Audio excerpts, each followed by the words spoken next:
That's a good one. That's a good one. Oh, God, it's a toad, son.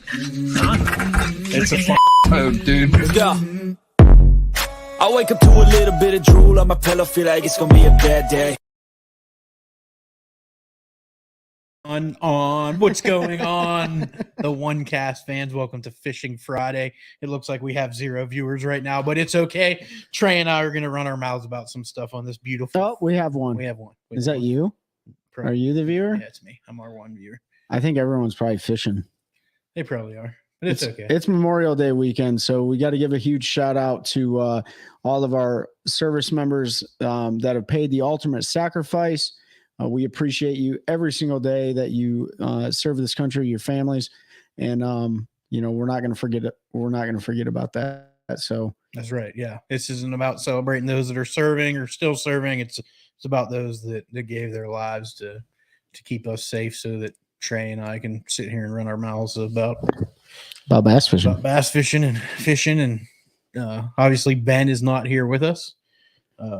He's not dead or anything. He's just in Missouri. He's in Missouri. He's with us, just not here with us in the studio. So we're gonna hang out. We won't get into too much. We'll give him a minute and see if we get some viewers.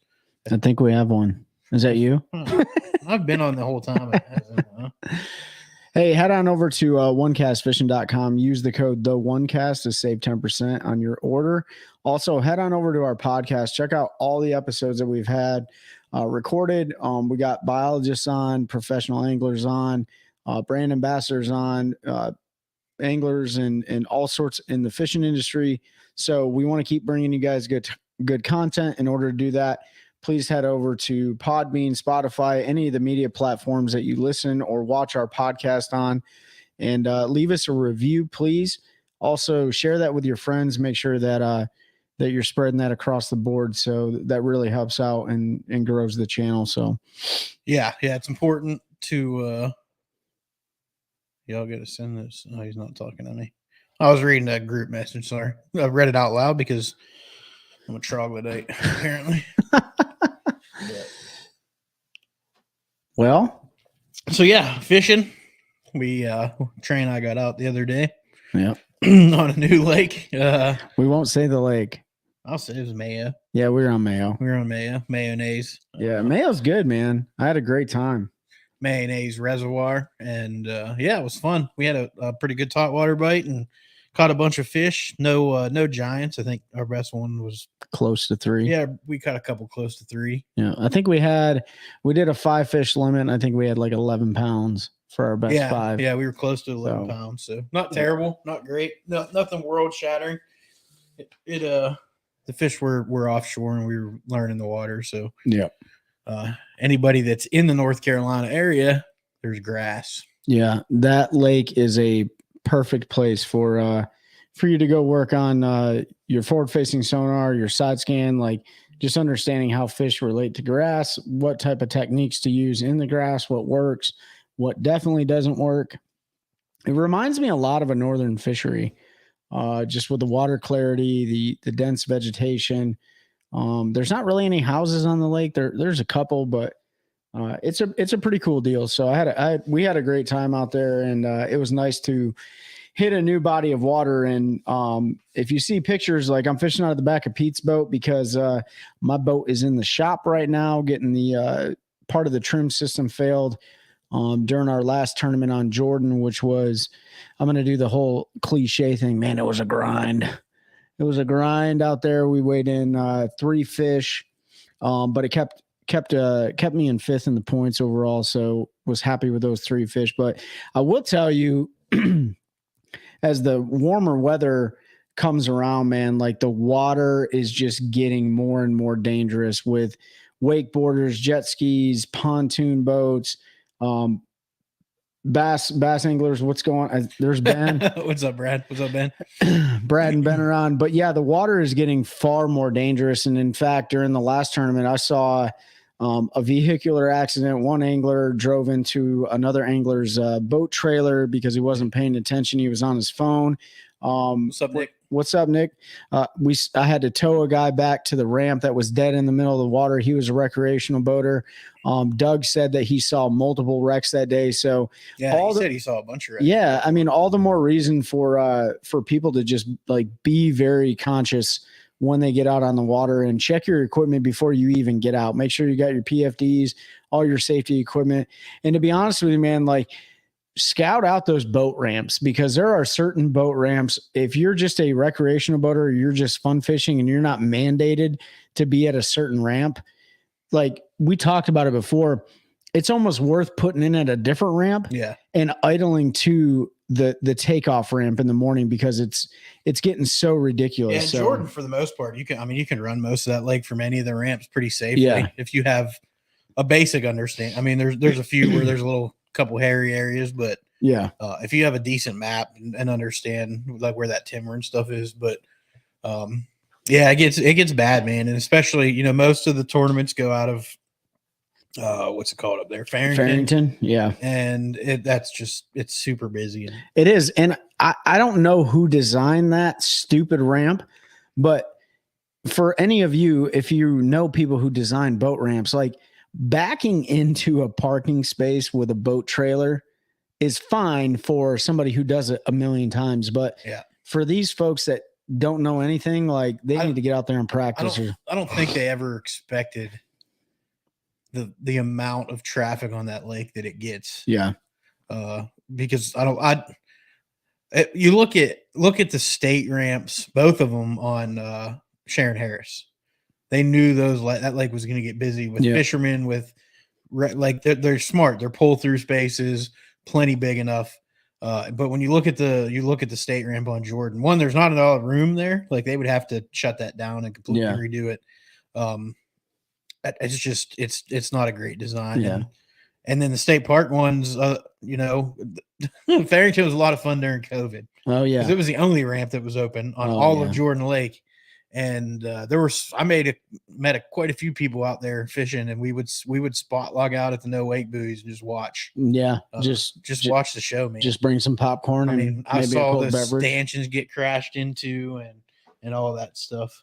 They need to make New Hope. Yeah. Dude, New Hope is the best ramp on Jordan, in my opinion. Yeah. And if there was ever a place to run derbies out of, it's New Hope. The problem is it doesn't open till what, 8 a.m. Yeah, like that's ridiculous. Like that place, like it's far less prone to accidents. It's right in the middle of the lake. It allows the anglers to hit the northern part or go down and hit the river, or hit Beaver. Like it's a good location, and honestly, like it's the safest location. So, for those of you who fish or have friends that fish the Piedmont Bass Classic Trail, they are canceling tomorrow. Yep. Pushed it till Sunday. So I mean that was a smart call on the tournament director and / owner. That was a good call. And in fact, we're fairly confident that they're going to cancel. We don't know, but like Pete and I were going to go down to Santee Cooper tomorrow to see some of our MPFL fellas, Corbish Lee, Jesse Wise, Stephanie Hemphill Pellerin, Josh Watkins, but we're fairly confident that they're going to cancel the MPFL tomorrow. And even if they don't, like, we're not going to go down there because it's supposed to be torrential downpour.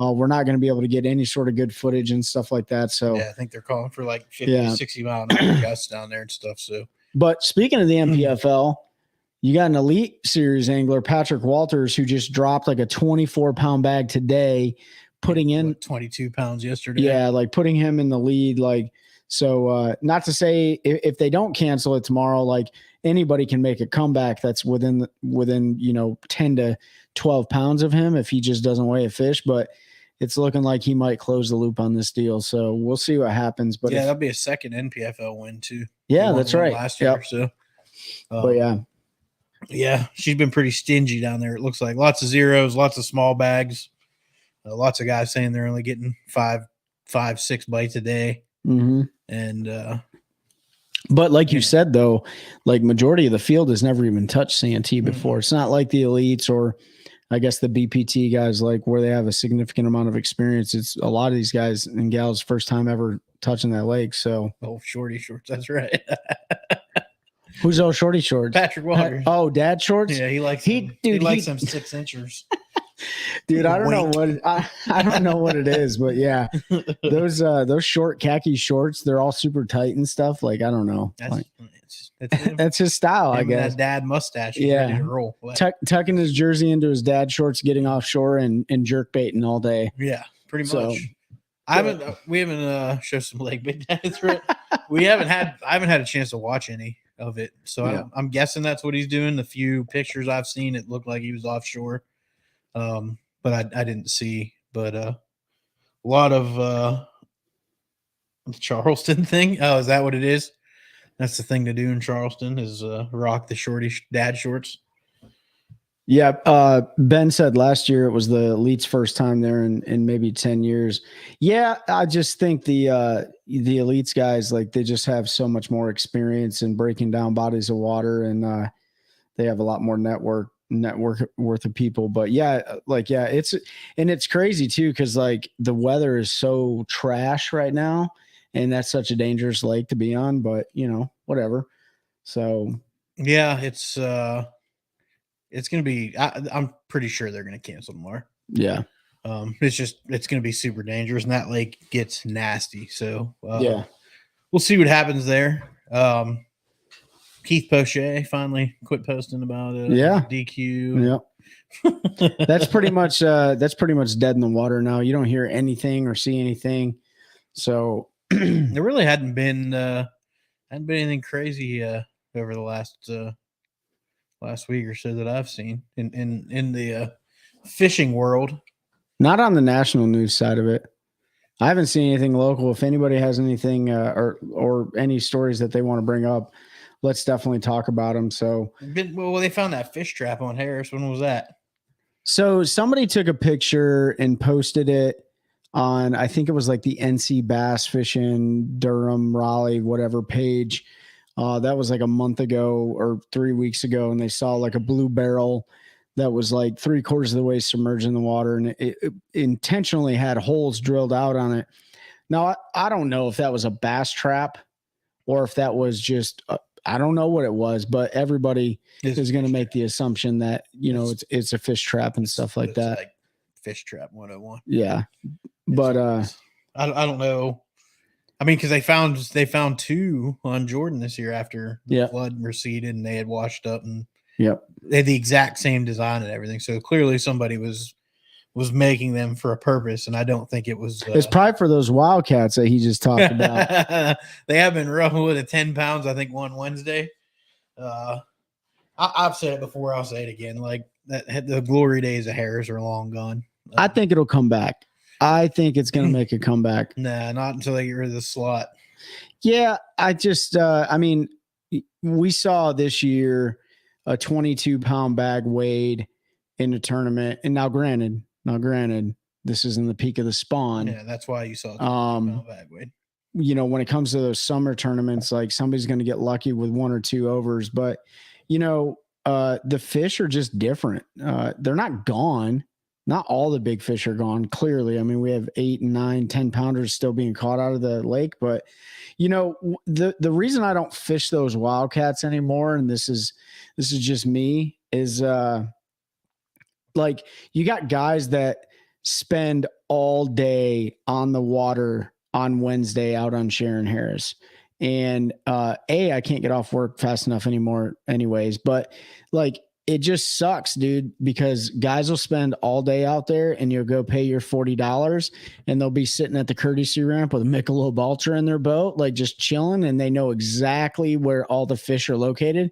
And then the guys that get off work at 3:30 or whatever and race to the ramp, they're at a huge disadvantage. Now, of course, luck can play into it and everything else, but I wish you can sit out there all day if you're going to catch 10 pounds. I don't care. Have fun. Yeah. I mean, you're right. But usually you see the same people win those derbies over and over and over again. And, like it's just for me, it's not money well spent.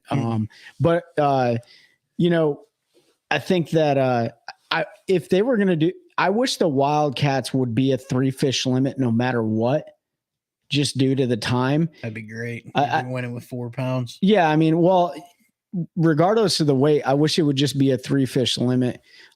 If I was king for a day and I ran those tournaments, it'd be a 3 fish limit. That way, like everyone had kind of a fair shake at going out there and whacking 3 fish. And it also helps with the conservation side of it too, because and I know the guy that runs it like on Wednesdays during the heat of the summer, if the water temperature is like over 80 or something like that, they usually do drop it down to 3 fish. But even so, like with 4 or 5 hours of fishing, like just make it a 3 fish limit. It makes it a little bit, I'm not going to say make it easier, but just give everyone more of a fair shake at it, especially when you're sitting out there all day on the water and these bubbas are coming and dumping in. I don't think it matters if you sit out there all day or not.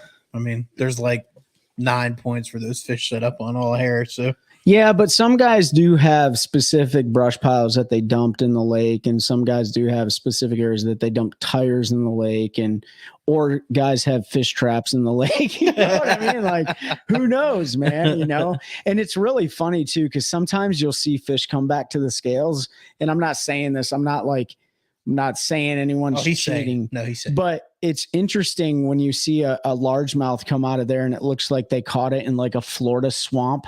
That's because they beached their boat and ran up to the hot hole. Yeah, you know what I'm saying? Jack It looked like that one fish is super dark, giant black eyes. Yeah, bro. And then everything else, like the lateral lines, like show beautifully and stuff. So it's really weird. Bro. I caught them at the pads up there. But the weights on Jordan, however, on the Tuesday nighters, those guys they've been cracking them. Yeah, they always. They've been cracking them. So. Nick, I haven't had a chance to listen to Mercer yet with Seth. I've heard it's a good one. Oh, dude, it's a great one. I listened to it the other day. What did he bring up? Do you want us to? Is there something you want us to talk about? Just throw it up there in the comments, and I can wing it. Trey got to listen. I just haven't got around to it. I need to listen to those when they come out, because he does a good job talking to them guys. And what was one of the things that Fighter brought up? He brought up that he doesn't like the fact that Bassmaster EQ guys or opens. He doesn't agree that you have to fish all 9. He wished they would change that back to fish 3 in a division and qualify that way. The reason he said that, one of the reasons he said that was, he goes, I wouldn't be here today if that were the case. And he is very adamant, like, dude, like you are absolutely, there are plenty of working men and women out there that can fish strong nationally, but can't do it. And so they fish that division in order to be able to do that. But here's the problem. Like, they did that, and then those people that fish strong nationally don't fish the elites because they can't take the time off work. They can't afford the entry fees. That's why I get what Seth's saying, but Seth was also in a much better position to be able to do that and fish at that level, because he already had sponsors paying. He's been with Rapala forever. He's been with other folks. Like, I get what he's saying, and I understand. Like, I didn't agree with it at first, but I get it now. Like, what is the point of having 9 people qualify through the region, and one of them can actually fish the elite? Yeah. It's a complete and total waste of Bass's resources to try to get people to the next level when they can't, because they can't get the time off work. They can't afford the entry fees. They're not, just because they're able to go out and win a tournament and place, in the top 30 in the other 2 and qualify, doesn't mean they have any sort of people skills to be able to get sponsors to help them do it. So I get why you have to prove that you can take and fish 9 events, because it doesn't do you any good to bring people to that level, have them fish 2 tournaments and realize they can't do it and drop out, because you took that away from a guy that can. And now that's eliminated. Like, I totally get what Seth's saying, and I was against it, in the beginning. But after talking to folks that have fished at that level and made it through the regionals, they agree with the way they're doing it now. Like, it makes sense to them. I also agree with the way that they're doing it now. I think, and he understands it. Like he said in the podcast, like, I understand why they're doing it. He said, but one of the things that concerns him is the people that are doing it now. This is what he said. I think this is what he said. The people that are doing it now are a bunch of rich kids with mommy and daddy's money. He's wrong. That are able to fish all 9. That's just saying something to say something. Yeah. It's completely wrong. Look at the people that are doing it. Yeah. None of them are self-funded. Well, I'm not going to say none of them. Most of them are not self-funded. They got fully wrapped boats. They got sponsors paying entry fees. Most of them are guys or gals that have been fishing the Opens and Toyotas and BFLs and all of that stuff already. A lot about getting info from locals of caught cheating, being kicked out for life, different punishments for golden boys, and everything. Yeah. I think I missed So Nick, like the same stuff we were talking about when we did when I said way back, like episode 2 or 3, that I think that there should be, well-written penalties. I think if you get caught cheating, like there's a zero tolerance for that. Like beyond a shadow of a doubt, if you cheated, then dude, you're banned from that. Like if you cheat when you go into a casino, you can never go back to that casino again. If you cheat in the NFL, well, I don't know how they do things anymore in the NFL. If you cheat, dude, and you're blatantly caught for cheating, then you should be banned for life. Like there is no trust anymore with that person in my mind. If I'm a tournament director or a business owner and somebody is stealing from my business, I'm going to freaking fire them and I'm never going to give them a good reference. I mean, that's just the way it is. Yeah, I'm going to have to go listen, but I have a feeling Seth and I probably feel the same way. Brian, I agree. Like the whole point when I fished some Opens back in the day, and the whole reason that I did that was to have a shot at the Classic. Like I'm not fishing 3 regionals to try to qualify for the elites because I didn't care. I knew it wasn't something that I could do, but I could take a dang week off to go fish the Bassmaster Classic. Yeah. And like, as much as it'd be great to fish the elites, like I think a lot of people didn't understand when it was just the 3 regionals to qualify. They had no idea about the time commitment to actually fish the Elite Series or any national touring series outside of the NPFL. Like we said, that's the NPFL, the way they space their tournaments and do everything. They set that up for the working guy to be able to go out there and do that. But like as far as the elites, you got to be able to take 10 days off for every turn, 8 to 10 days off for every tournament, depending on travel, where they're at. You've got to be able to if you miss a day pre-fishing in the elites, you are so far behind the 8 ball. Like I don't even know if you could recover from that unless you're a very certain individual. But if you're a rookie and you miss especially on a body of water you've probably never been to, like you're so far behind, there's no coming back from it. I think it's just not. I was going to say, I think that, I think Mercer said it, but they're right. Like so many people try to grind, like, is that, you said Brian? Yeah. Brian. Like that, yeah. Brian, like you're right, man. Like so many of those guys have tried to grind it out and they've hit bankruptcy and they've shattered families and they've done all this stuff. So I agree with having to fish 9. I agree. What I don't agree with, and I know this has been talked about before on previous shows and stuff, dude, I can't stand the fact that you have to still at the elite level. When we talked about what do you consider being a professional? And I think they're all professionals. I think they all fish professionally, whatever the case may be. But if you're at the elites or you're at the BPT, like, dude, you shouldn't have to pay.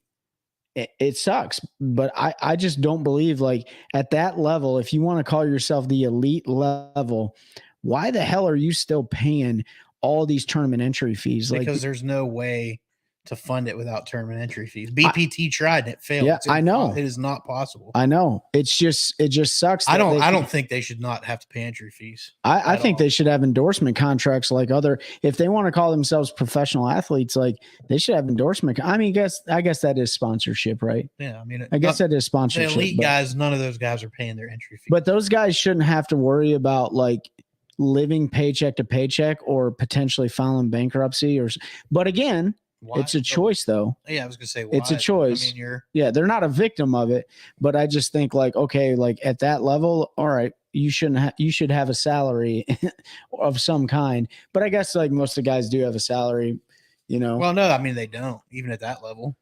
There's very few. Like we talked about with Destin, like maybe 1% of the elite, if that, has a salary that pays. They all have another job or own a business or do something in the off season to supplement. I mean, Gerald Swindle was a dang landscaper for ever. Like he's finally probably to the point where somebody's paying him to do the fishing stuff, year round and all that. But Yeah. like, no, it's not. I get what you're saying, but I don't agree. Like, it's an individual sport regardless. It's not a team sport. I've seen people try to equate it to NASCAR and things, but it's not. It's completely different. NASCAR, you have an individual driver, but you have a team that has 4, 5, 6 cars, an entire pit crew, all of that stuff that has to function as a team in order to be successful. And fishing, you just have you. That's it. That's why I really don't consider bass fishing like by itself just a sport. I just don't. Like, I just don't believe like how we've defined it in this socially as a sport. Like, to me, it doesn't meet a lot of the criteria, like even golf, man, I wouldn't even consider a sport. Yeah, you know what I'm saying? They are by definition. But they are by definition. But like, it's just kind of hard to sit there and say you got to pay to enter a sport. I don't know. It's just, but weird. Every sport they pay. You ever see how much you got to pay to bring a team into the NFL? You have to pay the NFL $750 million or something. But don't the owners do that? The owner's paying that, but to own a team to play in the NFL, you have to pay your way in. You have to do it in the NBA. You have to do it in baseball. You have to do it in the NHL. You have to pay the league for your team to be there. And then there's fees every year that go back to the league and all of that stuff. Yeah. To maintain. So it's the same thing. You're maintaining your position in the league. You just have to do it as an individual in fishing instead of having an owner. I mean, can you imagine if like Hendrick had a fishing team and paid? They should like bought boats and they should. I mean, hell, Bud Light should have a team. You know what I mean? Like, I don't know, man. Like, yeah, Ever's got his pecan farm, that pecan, whatever. I don't know. It's just is it pecan or pecan. It's such a weird thing. What is it? What? Pecan or pecan? Pecan? Oh, Pecant. That's what it ain't. It's a piece of, yeah. Edwin's got the pecan farm, however you say it. Yeah. It is the working man's sport, though. Like, yeah, I mean, you still have to work. It's the blue collar sport. If you look at, you look at a lot of the guys, they still have jobs that they do. John Cox, when he's done as a plumber, like, yeah, he owns his own plumbing company, but he goes power and washes. Fishes.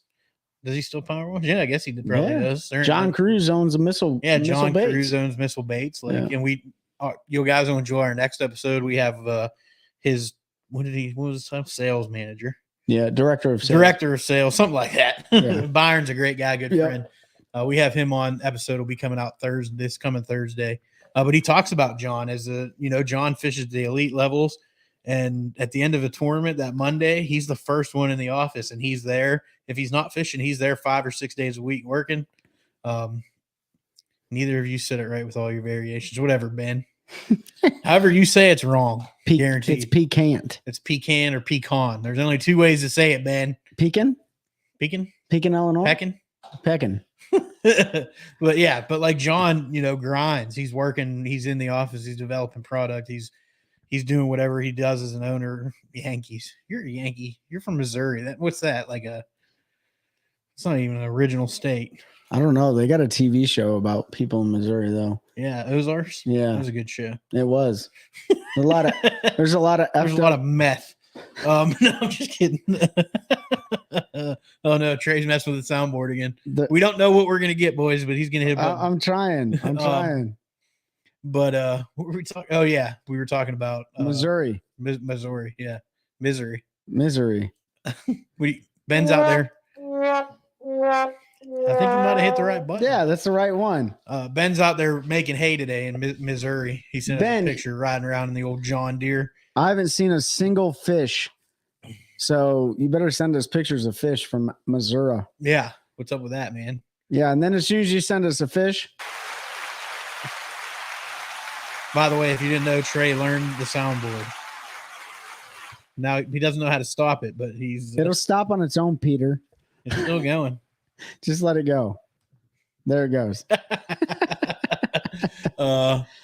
But yeah, so those guys, those elite guys, a lot of them own businesses, a lot of them have jobs. Might not be isn't as out in the open as like the NPFL anglers and stuff that are doing that, but a lot of those guys guide. I mean, like Lee Livesay full-time guiding. Yeah. When he's not when he's not fishing an event, he's out doing the guide thing. And there's a bunch of other ones that guide as well. Professional bass fishing is professional grinding. Like it is like they're out there grinding. Like the fishing part of it is only a fraction of their career. It's a small part. It's a small part of it. They use it as a platform to market their own small businesses. They use it as a platform to push their sponsors' products and all that stuff. But it's such a small fraction of what they do. I guess that's kind of the difference, right? Like, I guess. Yeah. Bobby Dunlow said, Chowan River checking in. Y'all ever fished here? Oh yeah, but I fish over there. Pete's never been there. He doesn't know anything about it. Nothing at all. Like, send us on your waypoint.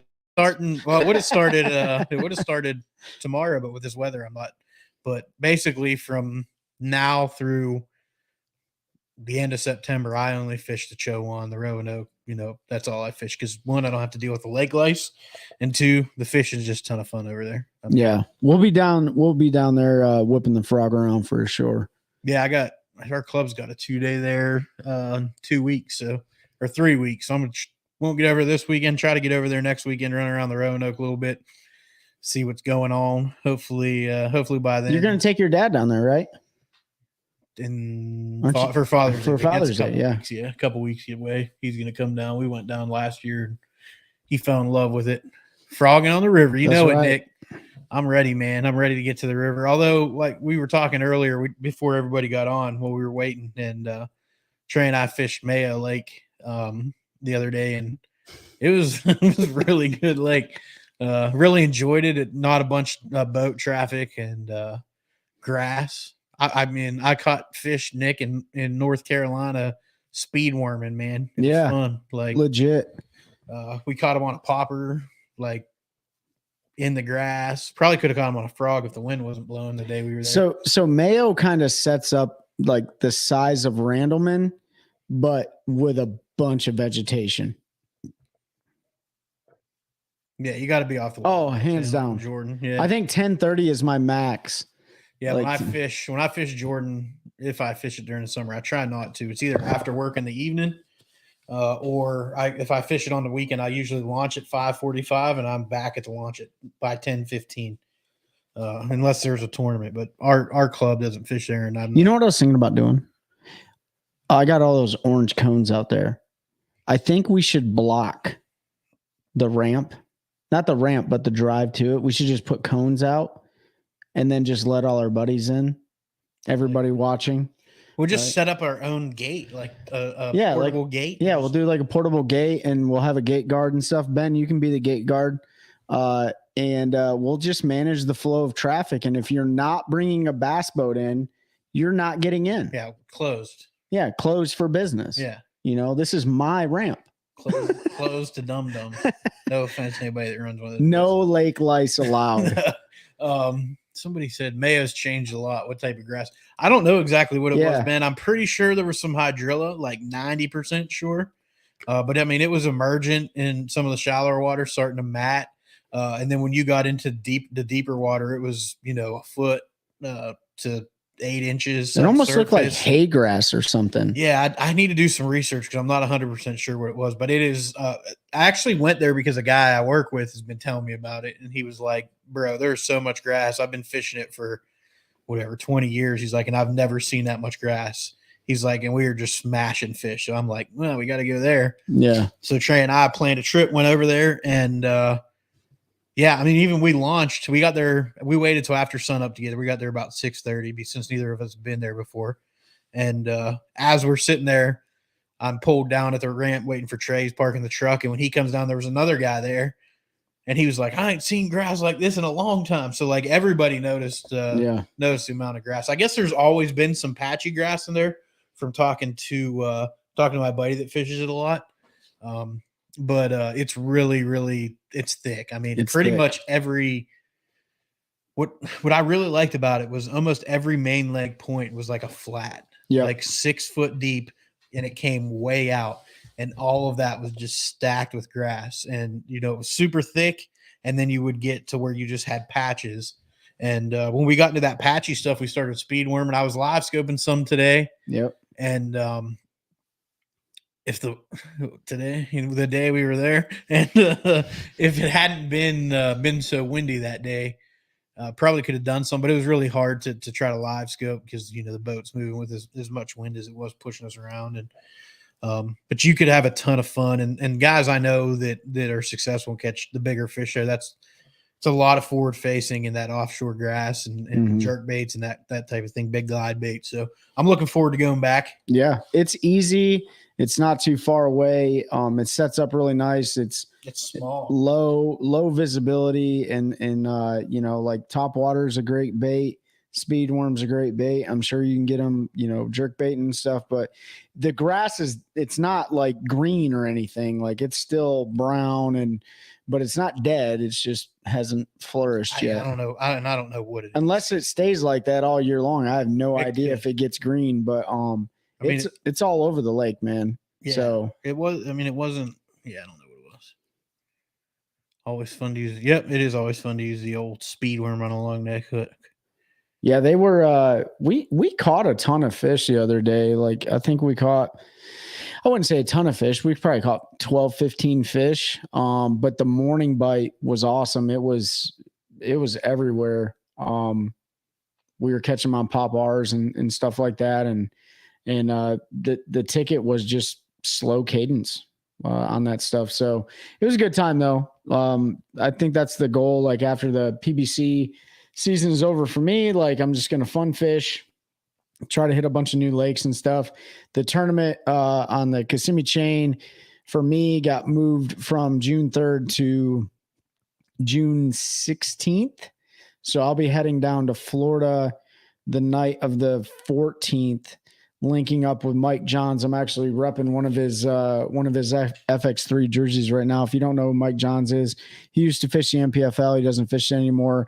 He fishes the MLF, some of the Toyota Series events and some of the BFLs and stuff. But he has a nonprofit organization that focuses on veteran suicide awareness. And so we're going to go down there and fish a veterans event on Father's Day weekend. So hopefully we do some good, and then majority of the proceeds go back to the nonprofit organization. So, but yeah, the goal for me, man, like is to fish new water, just do something different. Harris, Jordan, and Falls and bugs and stuff are fun, but it gets old after a while. Want to get out and fish some new stuff, like the Roanoke. It does get old fishing the old Jordan and Harris, and yeah, it's all about the same. Yeah, Ben, I plan to ask Corey if he knows. He may not know, but I know he'll know who to ask. Actually, you said that the other day, didn't you? So yeah, I should call Corey and ask him. But, so we'll see what he says. He should know. But it's a ton of it, man. It was everywhere. I mean, every main lake point. It didn't take us long to get our first fish in the boat. And no, like 5 minutes. We probably had a limit before 9:30. Oh, yeah. Haven't never been there before. Yeah. We just weighed them obviously to get best 5, but there were a couple like 1.5-pounders I caught that I didn't even waste my time putting on the scale. What about Heiko? Does anybody know anything about Heiko? I was thinking about that. I heard it's dirty, but I don't know. So if you got any information on Heiko, I guess I can Google it, but Heiko, Buckhorn Reservoir is a big fish factory. It's tough though, from what I've heard. It is tough, but if you fish the road beds and stuff in that lake, like you'll catch big ones if you can find them. So it seems like the guys that know that lake know it really well and do well. And Cape Fear River is good. Yeah, I want to get down there. I still haven't done that. It's not even far at all, Jamie. No, Cape Fear River is like Hal Abshire, man. Like he crushes it on the Cape Fear, and the Evans Ferry boat ramp is literally 5 minutes down the road. Yeah. So, I think, Jamie, you're talking about the lower Cape Fear too, aren't you? I know you fished that not too long ago when you picked up your boat. So need to get over there. I need to get to the alligator, like really bad. Need to get to the Alligator River. If you're still on, who was that was talking about fishing over? Bobby, if you're still watching, need to make my way over there to the old Alligator River. And where's the Alligator River at? Just west of Roanoke and Chilliwack, like 30 minutes west. Yeah, around Castle Haynes. So yeah, down the lower. I remember sections being good visibility on the main lake, and those spots get deep. Yeah, the whole lake was crystal clear, man. Like 60 something feet deep. Yeah, 60 feet in the in the main. Yeah, I know Todd's the one we got to talk to. He was on earlier. I don't know if he's still on. A-Dub has a few videos on Heiko. I'll have to check those out. Yeah, I know Todd grew up fishing the alligator, so I wanted to pick his brain a little bit just on like where to launch and stuff. I just never being there. I know that's a dangerous river over there. There's a lot of stuff. But Jamie went out there and smashed them pretty good earlier in the year, pre-spawn. And man, I want to get over there because they're like 30-pound sacks coming out of there year round. Actually, I guess if you wanted to fish this weekend with all the nasty wind and stuff, like that'd be the place to go. Not the alligator. Not the alligator? No. Roanoke, though? No. Not with the wind they got. Does it get bad on the river? It doesn't get bad, but it's going to push so much water. And there, that northeast, it's not going to be good fishing. It's going to push water from the sound in, isn't it? It's not gonna be great fishing. Yeah. Well, you'll still catch some fish, but I'm not a huge fan of the Roanoke when it's high. Chowan would be good, but Chowan will get rough, especially with that northeast wind blowing right down it. Nick, do you have any more MLF events that you're fishing? Alligator's big old body. Yeah, it's I know it's a big body of water. Nick, I don't know. Nick, you have he should have a couple Toyotas left, I think. I don't think he's done yet. You have to let us know in the comments, Nick, because you're getting very bad around alligator when the wind blows. Yeah, that's what I thought. I know some clubs and stuff let smaller boats launch at different launches and things like that because, it gets so rough, especially towards the mouth. It's wide there where the alligator's at. Dude, that's one thing about Mayo is that lake doesn't get very rough at all in the wind. So, because it's super deep. She was whipping today down Mayo, and it was not rough at all. I mean, it was like, the other day. Yeah, the other day when we fished it was whipping straight down that bad boy. And make sure I one or two of the northerns. Where are they fishing the northerns for Toyota? Nick, anywhere good? I mean, anywhere. Probably your neck of the woods. Not mine. Probably New York, Oneida, or somewhere like Champlain that. or something. Champlain. Yeah. And then they'll usually fish like St. Clair or somewhere over that way, Saginaw. I'm going to get up with Destin, man, and go crush some smallies at some point. Hopefully you'll be there. Yeah, we'll plan a trip next year. We should. Southern done 36 out of 357. Dude, that's good, man. Does that qualify you for the championship? 357. 357 coasts. That's wild, dude. That's some. I give you props for fishing that Toyota series, man, because that's like talking to guys that do it for a living and fish professionally and have fished a bunch of stuff. They call the Toyotas the Wild West. Yeah, no kidding. Because you don't know what you're going to get in the old Toyota series. Because it's one of the few big series. It's not super crazy entry fees and pretty much anybody can fish it. St. Lawrence and Champlain. I lived in Pennsylvania, fished New York, and I never made it to the St. Lawrence River, and I don't know why.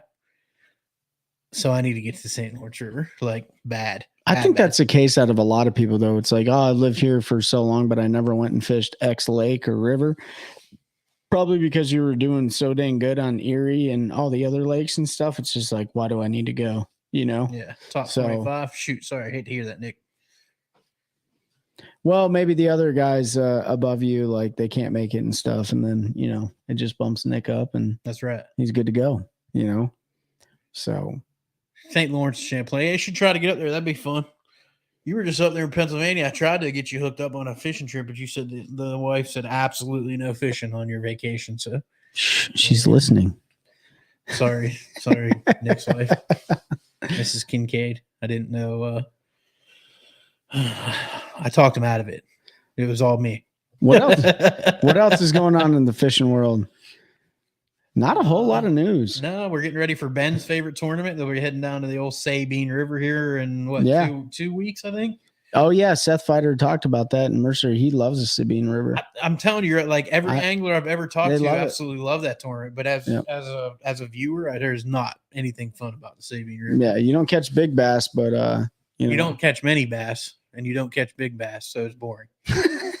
That is like the definition. When you hear these guys like, "Oh, it was a grind out," that the Sabine River is a grind to get 5 bites and catch 7 pounds. I think he said, Trent, we talked Keith Poche a bunch. Our podcast that dropped yesterday, 7 p.m. We talked about it. If you want to throw your comments up there, though, man, throw them up there. Like we can talk about it. My opinion was, I think it sucked that it happened. It happened. He lost his appeal, and he needed to just take his punishment like a big boy and move on. My opinion, he kept it going for too long. Trying to basically, in my opinion, he was trying to turn his fans against Bass, saying that they were picking on the little man because that's who he does it for. I didn't think it was a good take, the way that he continued on and on about it when he did it and he lost his appeal. It was done. It sucks. He lost a couple $1,000s and all of that, but it's a bum deal all the way around. I think he tried protesting what was going on using social media, and his loyal followers absolutely are 100% behind him. But I think it translated to the rest of the people that it looked like a kid throwing a temper tantrum. There's a lot of other things that everyone else doesn't know about inside the industry that are factors as well. And so you don't get the whole story about what happened that day. You just get to see a clip, you get to see a news article or whatever. But, I think there's a lot more information that they leave out purposely. And then that creates a lot of debate. And, it is what it is.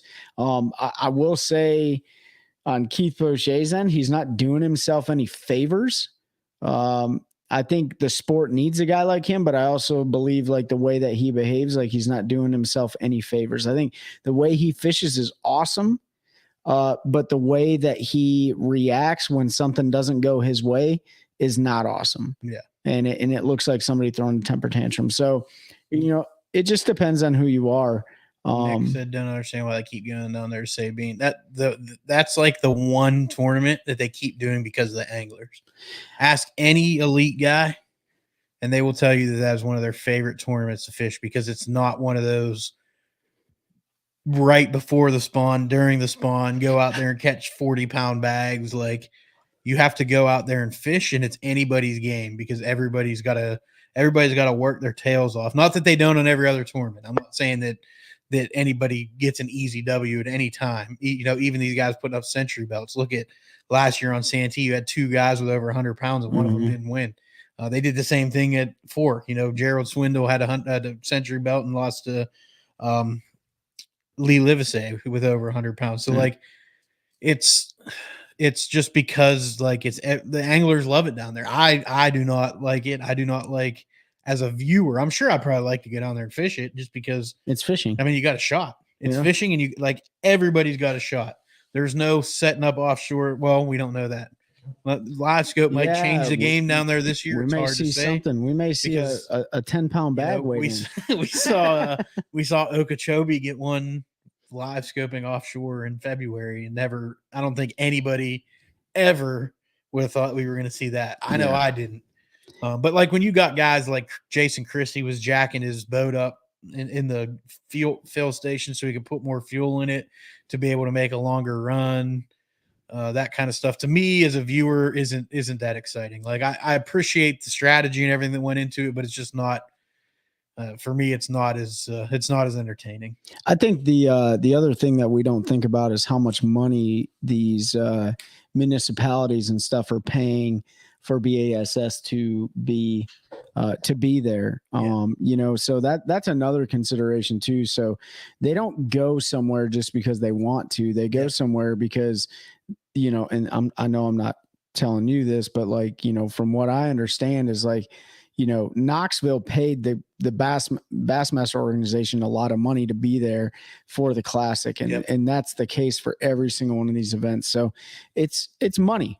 It's money. Is at the end of the day, you have to remember that bass is a business. It's there to make money. A lot of their money goes back into conservation and efforts to better fishing, but they also have salaries for executives and these people that are running these tournaments and things. So they need to make money, and that money does come. So I don't know. I don't remember the town that they stay in or whatever down there when there's a band. I know it's in Orange. Yeah. right? Yeah. So whatever they're paying, it might be $250,000, whatever it is, that's money in Bass's pocket. Yeah. And, things like Big Fish, Phoenix sponsors that money goes back to the Progressive anglers. stuff. Progressive, like there's certain things that the money goes to Bass, but is designated to the anglers. The entry fees, most of those entry fees go back into paying the anglers. So most of the money that Bass makes for conservation and to pay their employees, because they do have to have employees. Most of that money comes from, what they make off of the revenue for hosting an event, in your city, and from us, us members of Bass. And they know that it doesn't matter where they go. Like, people are going to watch. Yeah. They're going to watch it. It could be Pittsburgh. It could be Sabine River, and I think that's a reason they haven't really went out west into the California Delta area and stuff like that, or that's the anglers 100%. Well, the anglers, and like that cost would not be offset because the area that they go to probably wouldn't pay enough to host them. Oh no, they offer the same amount of money. It gets voted every year against. Does it? Anglers vote against it every year. Yeah, I mean, It's I wouldn't just want too far. Yeah, I wouldn't want to go out west either. I mean, it You sucks. figure for them to travel to the California Delta to fish. I agree with that. Fall. Yeah, I agree with that. I'd love for them to have fall tournaments. I agree with that. I wish they'd bring back some of the not elite series tournaments, but like the events, like they used to have. Yeah, like the Evan Mega Williams. Bucks, and They used to have the Evan Williams tournament every year, and there was a bunch of different. But again, that comes back to you got to have money coming in for that, and they had non-endemic sponsors back then that were sponsoring events like that. Citgo used to do one. Evan Williams did one. There was like a Budweiser shootout they used to do. that ain't happening. Probably not gonna happen now, but yeah, like there was, you had all those non-endemic sponsors, and so they were able to funnel them to those events, and the elite, which back then it was what, the 125s, 150s. or 150s, whatever, Mhm. whatever it was back then. But I agree. Good evening, Dave. What's up, Dave? I hope you're doing good. So Nick, the fall tournament concept, this season specifically has been a spawn tournament. Every single tournament. Now, it hasn't all been one off the spawn, but from a viewer's perspective, it's been all the spawn. And even Mercer said that on his podcast. And I know we're like talking about Mercer's podcast. Make sure you check ours out first. But yeah, dude, like the way this one's set up, it's like spawn, done, and I think that if they were to spread it out, and that's another thing that's been talked about, is like these organizations are stacking tournaments on top of each other. I don't know if it's out of spite or if it's out of organizational divide or whatever the case may be, but that's, again, it comes purely down to money. Or I'm money, not paying money as a viewer to go to a tournament, to Marshall, to do all that stuff, to watch a guy catch 11 pounds in October. I Yeah. want to go watch him catch 40 pounds in March. So, And that's what, I mean, it's business. It's business is why they don't do it. You would have to have an independent sponsor an event and put money up and all of that to get them to fish fall. But you're not going to see them do it because the weights are lower. That it just doesn't have the drawing power. Guys are starting to hunt. Like your core group of viewers now, hunting season's coming, so they're out doing. I mean, look at our lakes. yeah, Hunting season opens up, and you can about have a ramp to yourself because most guys are out deer hunting or doing whatever it is, turkey, whatever it is they're hunting in the fall. So you can go out and you can fish our lakes, and they're not pressured anymore. yeah. It's kind of the same concept with fall tournaments. It'll be interesting to see if I think the Opens this year, pushing those events into October, like in Florida and stuff, might be a little bit of a probe by Bass to see if it's something they could work. Yeah, if they get big weights out of there, they If might those think about open it. guys go down there or go to one of these fall tournaments and have really good weights, maybe they'll push something for the elites. But again, a lot of the elite series, just from talking to guys that fish it and have fished it, they get a vote on all that stuff. And a lot of those guys like to hunt and do other things. And it may come down to, hey, we want to have an October, November tournament. And they may all vote no because they want to spend their time in the woods and with family and all that stuff. It gets tough after October. I think it would be pretty much impossible just because of the holidays. Yeah. Trying to plan around that. But I don't know. I wish they would do it with the classic in the fall, honestly. Like if you're going to do an event in the fall where you're still going to get people to come and you can have a lower weight event because it's the classic, you only have 50. Well, it's only supposed to be 50. It ends up being more because of the way qualification works. But like the classic would be great to have in October. I'd like to see them do something just super different. You talked about those special events. I'd like to see like a shootout event between the top 25 BPT and BASS anglers. I'd like to see, like a BASS, team event with elite anglers against other anglers. Like, they have opportunities to be creative, but again, goes back to money. But I think if they were to do something like that would really get a lot of traction. I think you could pitch that idea to sponsors. I mean, you look like wasn't it General Tire sponsored the BPT, did the team event where they drafted teams and all of that.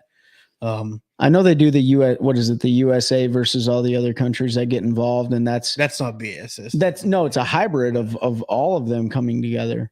Yeah, I think there's like an international organization runs that, isn't there? Yeah, I think so. But it would be cool to just see like you'd never see the BPT elite crossover. I don't think, just because people can say whatever they want, but there's bad blood there. Like there is, but clearly I've heard. I got to tread lightly here. I don't have tread lightly. I have overheard conversations from leaders on both sides, and there is bad blood there. But that's as easy as that. And it's not like they're trying to hide the conversations that were had. They were had in public at shows where hundreds of other people were standing around, but there's definitely bad blood there. I kind of hope that Marty Stone he's trying to heal some of that with the conservation stuff he's doing with MLF and getting the local bass folks involved, and if you start to heal it at that local level, because there's divide amongst fans. I mean, you see it on the Facebook social page, media, like bass fans will say the MLF is stupid, and MLF fans, look, I think they're all good. They have their place. Personally, I don't like the MLF with the format change. I just don't think it's fun to watch. Yeah. I don't have a problem with them doing it, but it's not for me. So I tend to lean towards bass. Yeah. But if they went back to every fish counts, I'd probably start watching again, because I think it's more entertaining. Yeah. Like the cup events, they are the most exciting thing that the MLF puts on, are the cup events. But I like how MLF does have a little diversity amongst their, they have like different style tournaments. I think BASS could do something like that too. And you know what? Maybe it is from the ground up. Maybe it is from the lowest level up that is going to create a culture change. But, if they really wanted to like bring anglers together, like it would probably, it'd be BASS versus BPT. But I just think it would be cool to put Wheeler and Dustin Connell and all those BPT folks against Brandon Polinek and any of those BASS guys, and say, hey, this is like the Turkey Bowl of the year, like a fall event or something, where it's an absolute grind. Here it is, grind again. But, put those guys top 25 versus each other and have a shootout, Turkey Bowl shootout or something. I think that'd be kind of cool. So I don't know. I'm trying to look something up real quick, so keep talking. I don't have nothing to say now. What are you looking? What do you mean you don't have anything to say? Sure, you always got something to say. I always got something to say, but yeah, like just getting creative. I mean, like I don't watch fishing as much as I fish, because like watching fishing, unless it's pouring down rain and stuff, it's like watching the grass grow. It's like watching golf or something. I'm just not going to sit there and watch 8 hours of a tournament.